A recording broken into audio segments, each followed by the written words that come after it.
मध्यंतरी 1-2 अशी प्रकरणं समोर आलेली होती, की ज्याच्यामध्ये एक डान्सर तरुणी आहे आणि किंवा कला केंद्रातली किंवा तमाशातली अशी एखादी तरुणी आहे. त्या तरुणीचं बाहेरच्या एका तरुणावरती प्रेम आणि त्याच्यामधून झालेला वाद, त्याच्यामधून झालेलं स्वतःला संपवणं वगैरे अशा पद्धतीच्या 1-2 घटना काही काळापूर्वी आपल्यासमोर आलेल्या होत्या. त्याच्यानंतर त्या वर्तमानपत्रामध्ये किंवा माध्यमांमधून किंवा मीडियामधून तमाशा किंवा कलावंत किंवा यांच्याबद्दलचं ज्या पद्धतीनं बातम्या आल्या होत्या, की म्हणजे जेवढी बदनामी करता येईल अशा पद्धतीच्या त्या बातम्या त्याच्यामध्ये होत्या आणि त्यामुळे ते ऐकल्यानंतर वाचल्यानंतर प्रचंड वाईट वाटत होतं, की हे नक्की काय प्रकार चाललेला आहे. त्याच्यामुळे त्या विषयावरती आपण बोललं पाहिजे, आपलं मत त्या ठिकाणी व्यक्त केलं पाहिजे आणि वास्तवता काय आहे, सत्य काय आहे ते आपल्यासमोर आलं पाहिजे आणि त्याच्यासाठी मग हा व्हिडिओ मी बनवतो आहे. आपल्याकडे गंमत बघा, म्हणजे एखादी व्यक्ती आहे, ती व्यक्ती तमाशाला जाते, ती लोकनाट्याला जाते आणि लोकनाट्याला तिथं गेल्यानंतर समोर बसते, दारू पिते, धिंगाणा घालते, त्यानंतर काही चित्रविचित्र चाळे करते, शिव्या देते, खडं मारते, काय-काय करते. पण ती व्यक्ती महान आहे. ती व्यक्ती चारित्र्यसंपन्न आहे. ती व्यक्ती घरंदाज आहे. आणि जी व्यक्ती स्टेजवरती उभी राहून आपली कला सादर करते, महाराष्ट्राची लोककला सादर करते, महाराष्ट्राची लोककला जपते, ती मात्र बदनाम आहे. आता याला काय म्हणाल तुम्ही? आता मध्यंतरी एक नगरमध्ये अशी एक घटना घडली होती, की त्या ठिकाणचे एक मोठे पत्रकार होते, महान पत्रकार होते आणि त्या पत्रकारांनी एका सामाजिक एका व्यक्तींची हत्या घडवली होती, असा त्यांच्यावरती आरोप होता आणि नंतर ते जे पत्रकार आहेत, ते पत्रकार तिथून फरार झालेले होते. आता त्याच्यानंतर तुम्ही जर त्या बातम्या बघितल्या असतील, तर एकाही पत्रकारानं अशी बातमी दिलेली नव्हती, की ते पत्रकार ज्या संस्थेमध्ये काम करत होते, तर ती संस्था त्या संस्थेचं नाव, ती संस्था अशीच आहे, ती संस्था तशीच आहे, असं कुठल्याही वर्तमानपत्रामध्ये किंवा कुठल्याही माध्यमामधून आलेलं नव्हतं. तर या ठिकाणी चूक त्या पत्रकाराने केली, तर त्या पत्रकाराबद्दलच लिहिलेलं होतं. म्हणजे हे हे लक्षात घेतल्यानंतर मग आपण आता अजून एक उदाहरण बघा, की एखादी व्यक्ती रिलायन्समध्ये काम करते, टाटामध्ये काम करते आणि त्या व्यक्तीचं बाहेर काहीतरी चुकीची गोष्ट आहे, अफेअर आहे किंवा काही ती व्यक्ती आत्महत्या करते, खून करते, काहीतरी असं घडतं. आता घडल्यानंतर कुणी त्या टाटांचा लोगो लावून किंवा रिलायन्सचा लोगो लावून बातमी देतं का? किंवा त्याबद्दल त्यांच्या टाटांवरती किंवा रिलायन्सवरती बघा तुमच्या कार्यकर्त्यांनी, तुमच्या कामगारांनी असं-असं घडवलंय, मग तुम्हीच बदनाम आहे, तुम्हीच चुकीचं मार्गदर्शन केलं, असं कोणी म्हणतं का? म्हणजे त्यावेळेस ती व्यक्ती फक्त एक नागरिक असते किंवा ती एक आरोपी असते आणि त्या व्यक्तीनं जी चूक केलेली असते, तर त्या चुकीची त्याला शिक्षा मिळाली पाहिजे, हे आहे. पण आता समजा, आता हे सगळं झालं समजा कुणी कंपनीत काम करतंय किंवा कुणी पेपरमध्ये काम करतंय आणि ते जर चुकीचं वागलं, तरी त्या पेपरला किंवा त्या कंपनीला किंवा त्या संस्थेला, संघटनेला कोणी बदनाम करत नाही. पण एखादी व्यक्ती जर तमाशाशी रिलेटेड आहे किंवा कला केंद्राशी रिलेटेड आहे आणि त्या व्यक्तीकडून कोणाबद्दल काही विषय झाला किंवा काही चुकीची गोष्ट घडली, तर मात्र ते पूर्ण कला केंद्र, त्यानंतर ते पूर्ण कला, त्यानंतर तो तमाशा, लोकनाट्य ह्याला सुद्धा बदनाम केलं जातं. म्हणजे मी तर काही वर्तमानपत्रामध्ये किंवा काही माध्यमांमधून असं की अगदी ती जी संस्था किंवा ते कला केंद्र किंवा तो तमाशा कोणता आहे, त्याचं नाव काय आहे, मालक कोण आहे, चालक कोण आहे, मग ते बंद करा, ते वाईट आहे, अशा पद्धतीनं ते समोर आलेलं. पण आता इथपर्यंत ठीक आहे. तिथून त्याच्यानंतरही तमासगीर कसे वाईट आहेत, नाचणाऱ्या महिला किती वाईट आहेत, अशा पद्धतीनं सुद्धा त्यात म्हणजे त्या बातम्यांचा हा जो रोख आहे म्हणजे अशा भावना निर्माण होतील, अशा पद्धतीच्या बातम्या त्या माध्यमातून समोर येतात. असं का? मी आत्ताच म्हटलं, की एखादी व्यक्ती चुकीची असेल, तर संपूर्ण कलावंत समाजाला बदनाम करणं योग्य आहे का? म्हणजे पत्रकारांनी, बातम्या देणाऱ्यांनी, जे पत्रकार आहेत त्यांनी सुद्धा या गोष्टीचा विचार केला पाहिजे. पण आताच्या पत्रकारांकडून आपण अपेक्षा ठेवू शकत नाही, की त्यांनी सम्यक पद्धतीने विचार करतील आणि ते त्या पद्धतीनं बातम्या देतील. पण आपण त्या बातम्या ऐकतो, आपण त्या बातम्या वाचतो. त्यावेळेस आपण विचार करायचा आहे, की अरे, ही मंडळी जर अशा पद्धतीनं चुकीच्या बातम्या देत असतील, चुकीची माहिती आपल्यापर्यंत पोहोचवत असतील, तर आपण तिथं सावध राहिलं पाहिजे आणि अशा व्यक्तींना टाळलं पाहिजे आणि अशा व्यक्तींचे विचारच नाही ऐकले पाहिजेत. आणि आपल्याकडे एक मानवी प्रवृत्ती आहे बघा, म्हणजे आपल्याला एखादा पुढारी आवडतो, एखादा नेता आवडतो, एखादा कलाकार आवडतो. आता आपण त्याला भेटलेलो असतो का नसतो कधी. आता अनेक असे पुढारी आहेत, की ज्या पुढाऱ्यांसाठी लोकं रस्त्यावर उतरतात, आंदोलन करतात, गोंधळ घालतात, डोका फोडाफोडी करतात, सगळं करतात. पण आपण जर त्या पुढाऱ्याच्या घरी गेलो, तर त्या पुढाऱ्याचं कुत्रं सुद्धा आपल्याला विचारत नाही. त्याला भेटणं तर लांबच राहिलं. म्हणजे आपण त्याला भेटलेलो नसतो, आपण त्याच्याशी बोललेलो नसतो, आपल्याला त्या माणसाचा स्वभाव माहीत नसतो. आपला आणि त्या पुढाऱ्याचा, त्या नेत्याचा, त्या कलाकाराचा काहीही संबंध नसतो. पण तरी सुद्धा काही लोकांना तो आवडतो. का आवडतो? का तर आपल्या मनामध्ये त्याची एक प्रतिमा तयार झालेली असते, एक परसेप्शन तयार झालेलं असतं आणि ती जी प्रतिमा आहे, ती प्रतिमा घेऊन आपण त्या व्यक्तीला म्हणतो, "अरे, खरंच महान मोठी व्यक्ती आहे, श्रेष्ठ, महान कलाकार, महान कलाकार." अरे, कसला महान कलाकार आहे? तुला त्यातल्या आतल्या गोष्टी माहिती आहेत का? नाही माहिती. तो कसा वागतोय माहिती आहे का? नाही माहिती. किंवा एखादा पुढारी आहे, महान पुढारी, थोर पुढारी, श्रेष्ठ पुढारी. पण तो कसा वागतोय माहिती आहे का? नाही माहिती. पण तरी एक एक प्रतिमा आपल्या मनात तयार झालेली असते आणि त्या तमाशातील लोकं किंवा तमाशात नाचणारे किंवा तमाशात काम करणारे लोकं आहेत, त्यांच्याबद्दल सुद्धा अशाच पद्धतीची प्रतिमा तयार झालेली आहे, परसेप्शन तयार झालेलं आहे आणि हे आपल्या डोक्यामध्ये फिट बसवलेलं आहे. आता तुम्हाला माहिती आहे का हे कोणी बसवलंय? तर सुरुवात झाली होती ती पिंजरा चित्रपटामधून. म्हणजे पिंजरा चित्रपट, त्याच्यामधले श्रीराम लागू, संध्या आणि व्ही शांताराम.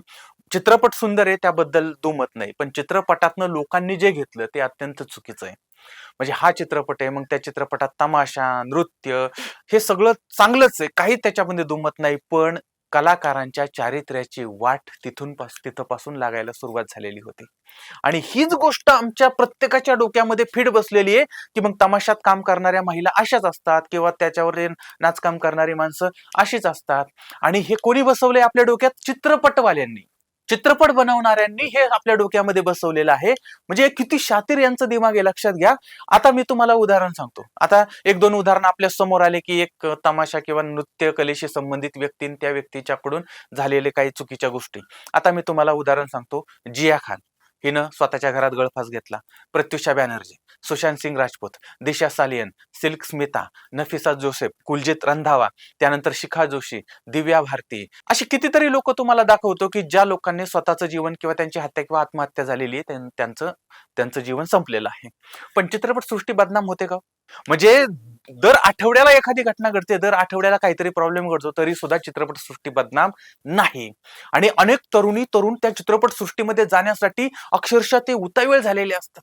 आता आपल्याला हे पण माहित असतं की त्याच्यामध्ये अनेक वेळा अशा गोष्टी समोर येतात की त्या महिलेवरती किंवा त्या स्त्रीवरती किंवा त्या कलाकारावरतीच अत्याचार होतो असं नाही, तर त्यामध्ये असणारे जे काही तरुण असतात त्या तरुणांना सुद्धा त्यांच्यावरती सुद्धा अत्याचार केले जातात किंवा त्यांच्याकडून अत्याचार करून घेतले जातात. म्हणजे त्यांचा अभिनय आणि चेहरा सोडून बाकीच्या अवयवांचा सुद्धा नको त्या ठिकाणी नको तसा वापर केला जातो. पण तरी सुद्धा चित्रपट सृष्टी बदनाम नाही. आणि हे आपल्याला माहितीये की असं असं होतं बाबा या ठिकाणी. म्हणजे सगळेच आहेत असं म्हणत नाही मी, पण काही उदाहरणं समोर आलेली आहेत ना. पण काही उदाहरणावरून तुम्ही सगळ्या गोष्टीला नावं ठेवणार आहे का? मग जर बाकीची अशी तमाशाच्या संदर्भात त्याच्या संदर्भात एखादी गोष्ट समोर आली, तर मात्र ते पूर्ण ती लोककलाच वाईट आहे का, ह्याचाही विचार आपण केला पाहिजे ना. म्हणजे या ठिकाणी एक कलाकार, एक अभिनेता आहे, तो अभिनेता सांगतो की माझ्या 200-300 गर्लफ्रेंड होत्या, म्हणजे त्यांच्याबरोबर त्याचे संबंध होते. म्हणजे असं असताना सुद्धा लोक त्या ठिकाणी जाण्यासाठी उत्सुक आहेत. किंवा एक प्राणी सांगतो, म्हणजे लग्न न झालेला प्राणी आहे, तो सांगतो की त्याच्या सतत वन नाईट स्टँड चालू असतात. म्हणजे अशा पद्धतीनं तो जे त्याच्याबरोबर काम करतात त्यांच्याबरोबर ते त्याचे, म्हणजे अशा काही गोष्टी समोर येतात. हे सगळं असताना अनेक व्यक्तींबरोबर ती, किंवा आता तुम्ही त्या मालिका बघा, सेलिब्रिटी सेलिब्रिटी सेलिब्रिटी, आता कसल्या सेलिब्रिटी, आज एक लग्न, उद्या दुसरं लग्न, परवा तिसरं लग्न, परवा ह्याच्याबरोबर अफेअर, त्याच्याबरोबर ती हे ते ते ते ते अशा काही व्यक्ती आहेत की ज्या व्यक्ती वेश्या व्यवसायामध्ये सापडल्या होत्या. अनेक अशा व्यक्ती आहेत की ज्यांनी आपल्याला त्या क्षेत्रामध्ये जाता यावं, चित्रपट मिळावा याच्यासाठी कॉम्प्रोमाइज केला. आता कॉम्प्रोमाइज काय असतं हे तुम्ही एखाद्या चित्रपट सृष्टीशी संबंधित व्यक्तीशी विचारून बघा की कॉम्प्रोमाइज म्हणजे काय असतं. आणि कॉम्प्रोमाइज हा शब्द त्या ठिकाणी कॉमन आहे. आणि हे सगळ्या गोष्टी आहेत. म्हणजे मला कोणाला नावं ठेवायची नाहीयेत, पण मला हे दाखवायचंय की तुम्ही फक्त लोककलेलाच बदनाम का करताय. आणि ती बदनाम केल्यानंतर आपण विचार करा की महाराष्ट्राची ही लोककला आहे, ती लोककला ह्याच्यात जर बदनाम झाली तर त्याचा फायदा कोणाला, नुकसान कोणाला? जे लोक बदनाम करतायत त्यांनी याचा विचार केला पाहिजे. आता तुम्हाला एक छोटंसं उदाहरण सांगतो. खेडकरांचा तमाशा.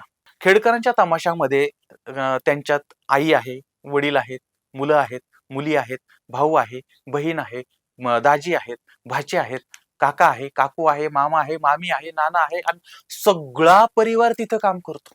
आता तुम्ही विचार करा की जर त्या ठिकाणी एक फॅमिली म्हणून तो तमाशा जेव्हा समोर येतो, त्या तमाशात किती लोक वाईट वागतील हो. म्हणजे आणि असे, म्हणजे फक्त मी खेडकरांचा तमाशामध्ये एक उदाहरण म्हणून सांगितलं, पण बहुतेक सगळे तमाशे हे फॅमिली चालवते. बहुतेक सगळे तमाशामध्ये त्या फॅमिली काम करतात.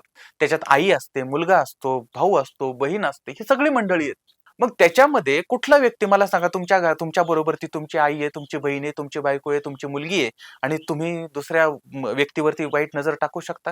म्हणजे साधं विचार करण्यासारखी गोष्ट आहे. तिथं तुम्ही वाईट वागू शकता का? तरी सुद्धा तमाशाला बदनाम केलं जातं. मग हे कसं काय? ह्याचा विचार आपण कधी केलाय का?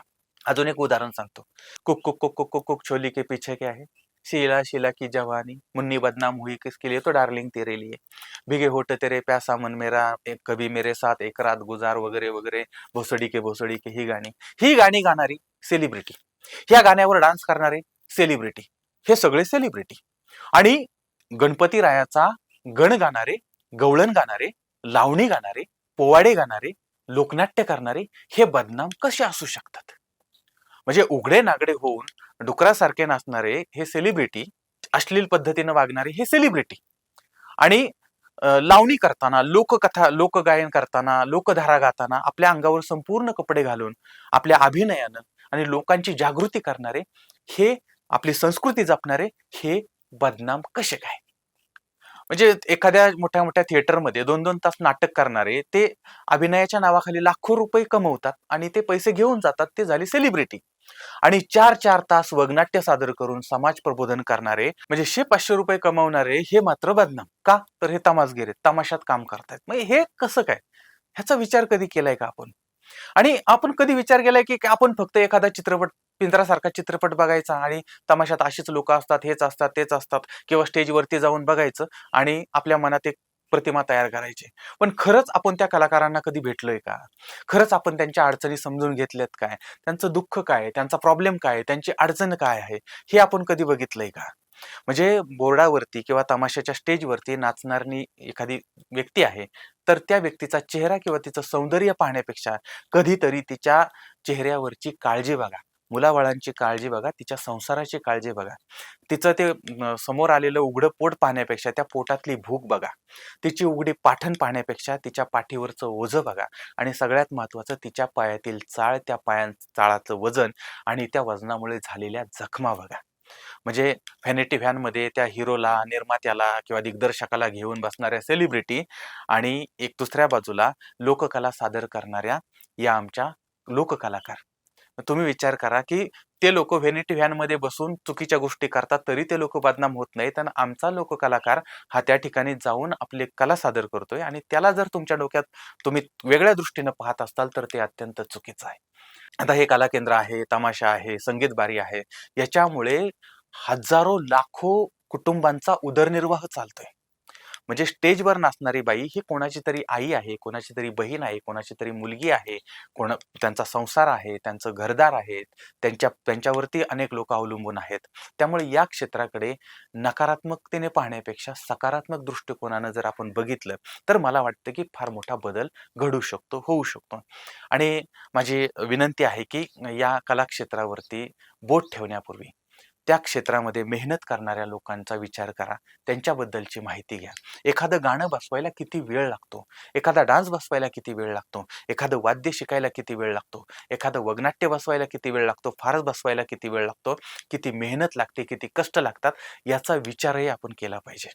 आणि आता मी हे सगळं तुम्हाला का सांगतोय, हे मला बोलण्याचं कारण हेच आहे की मी अनेक कलाकारांना भेटलेलो आहे, अनेक कलाकारांच्या बायोग्राफी बनवलेल्या आहेत, काहींच्या घरी गेलेलो आहे, फडावरती गेलेलो आहे, त्यांच्या घासातला घास खाल्लेला आहे, त्यांचं काही थोड्या प्रमाणात ते दुःख समजून घेतलेलं आहे की बाबा, म्हणजे हे सगळं ऐकत असताना आपल्याला स्वतःलाच लाज वाटते की अरे, आपण ज्यांना वेगळ्या दृष्टीनं पाहतो पण ते कलाकार किती महान आहेत, किती थोर आहेत, किती कष्ट करतायत, आणि कुठलाही त्यांच्यामध्ये तो म्हणजे आपण जे विचार करतो लोक पैशासाठी हे करतात ते करतात, पण अत्यंत कमी पैशामध्ये ही लोक हे सगळं करत असतात. आणि त्याच्यामुळे आपण या गोष्टी समजून घेतल्या पाहिजेत. आणि बऱ्याच वेळा काय होतं की एखादा मालिकेत काम करणारा प्राणी आहे, चित्रपटात काम करणारा आहे, आणि त्याला बोलवायचं म्हटलं तर तिथं लाखो करोडो रुपये लोक खर्च करतात, आणि तमाशाची सुपारी द्यायला गेलं म्हणजे भाजीपाल्यासारखी घासाघीस करतात. आता तुम्ही साधा विचार करा, एखादा तमाशा आहे, एक मध्यम तमाशा धरू आपण, त्या तमाशामध्ये 20-30 नाचणाऱ्या महिला आहेत, त्याच्यानंतर गायिका वगैरे ह्या सगळ्या मिळून 20-30 महिला आहेत, त्याच्यानंतर 20-30 पुरुष आहेत, त्याच्यामध्ये ते कलाकार वगैरे, त्यानंतर वादक आहेत, लाईटवाले आहेत, स्टेज उभारणारे आहेत, जेवण बनवणारे आहेत, गाड्या चालवणारे आहेत, ओझी वाहणारे आहेत, तंबू ठोकणारे आहेत, हे सगळे मिळून साधारणपणे 100 ते 150च्या आसपास ही लोक असतात. आता तुम्ही विचार करा, 100-150 लोक रात्रभर त्या ठिकाणी राबत असतात. मग जर तुम्ही किती सुपारी त्यांना देता, आणि ह्या सगळ्यांना जर तुम्ही डिवाइड केलं, तुम्ही जी सुपारी देता ती सुपारी ह्या सगळ्या 100 ते 150 लोकांना जर 1000-1000 रुपये जरी आपण दिले, किती रुपये शिल्लक राहत असतील बरं? तुम्ही विचार करा. म्हणजे आपण ज्यावेळेस त्यांना मानधन देतो त्यावेळेस त्यांच्या त्यांचा किती शिल्लक राहत असेल त्या तमाशा कलाकारांकडे किंवा त्या तमाशाच्या मालकाकडे, याचाही विचार करा आपण. आणि आपल्या गावात ज्यावेळेस हे पाहुणे म्हणून येतात, कारण आपल्या गावात ज्यावेळेस आपल्या उंबऱ्याच्या आत येतो, आपल्या गावाच्या आत येतो, आपल्या सीमेच्या आत येतो, त्यावेळेस तो आपला पाहुणा असतो आणि पाहुण्याचा किती आदर झाला पाहिजे, त्याचा कसा सत्कार झाला पाहिजे, तशा पद्धतीचे व्यवहार आपल्याकडून झाले पाहिजेत. जर समजा आपल्या इथं कला सादर होते आणि जर एखादी व्यक्ती त्या कलाकारांशी चुकीचं वागत असेल, तसल्या प्राण्यांची जागेवरती नसबंदी करून टाका. आणि हे लक्षात ठेवा, हे कलाकार आहेत म्हणून ही लोककला जिवंत आहे आणि हे कलाकार जगले तरच लोककला जगणार आहे. नाहीतर आपली संस्कृती काय होती हे आपल्याला पाश्चात्य देशांकडून शिकावं लागेल, अशी वेळ आपल्याकडे येऊ नये. आणि याच्यासाठी आपण ह्या गोष्टीचा विचार केला पाहिजे. आणि पुन्हा एकदा सांगतो, एखादी व्यक्ती चुकीची वागली तर त्या व्यक्तीला त्याची शिक्षा झाली पाहिजे, पण त्या कलेला किंवा त्या संस्थेला किंवा ती त्या ठिकाणी काम करते त्या गोष्टीला तर बदनाम नाही केलं पाहिजे, असं माझं वैयक्तिक मत आहे. बरं, आता याबद्दल तुमचं काय मत आहे? कारण मला जे वाटलं ते मी तुमच्या समोर मांडलं, पण तुम्हाला जे वाटतं ते सुद्धा तुम्ही खाली कमेंटमध्ये जरूर कळवा. पुन्हा भेटूया पुढच्या भागामध्ये एका नवीन विषयासह. तोपर्यंत धन्यवाद.